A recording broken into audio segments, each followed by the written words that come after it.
रोशन जान दीवाना के चैनल को सब्सक्राइब करें दोस्तों। रोशन जान दीवाना के चैनल को सब्सक्राइब करें दोस्तों। रोशन जान दीवाना आप सभी का स्वागत करता है।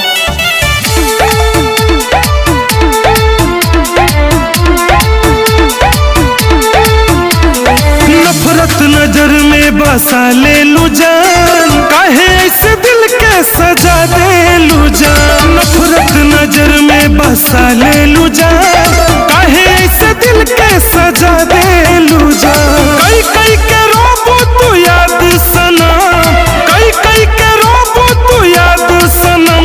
एह पगला के कैलू बर्बाद सनम, एह पगला के कैलू बर्बाद सनम, एह पगला के कैलू बर्बाद सनम।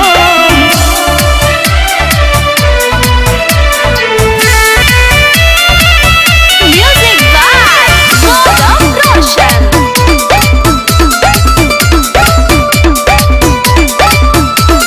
तू का जनबू जान कैसे जियो तनी हम, आंसू में मिला के रोजे पियो तनी राम हो। तू का जनबू जान कैसे जियो तनी हम, आंसू में मिला के रोजे पियो तनी राम। गैरों के कैलू आबाद सनम, गैरों के कैलू आबाद सनम। एह पगला के कैलू बर्बाद सनम, एह पगला के कैलू बर्बाद सनम, एह पगला के कैलू बर्बाद सनम।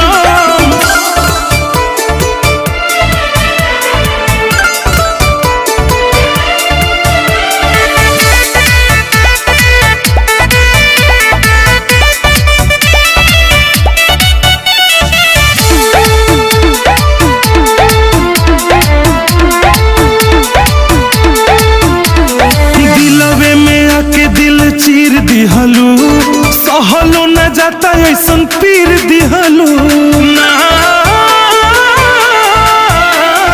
दिलवे में आके दिल चीर दिहलू, सहलो न जाता ऐसन पीर दिहलू। जब चेहरा से होती न काबू सनम, चेहरा से होती न काबू सनम।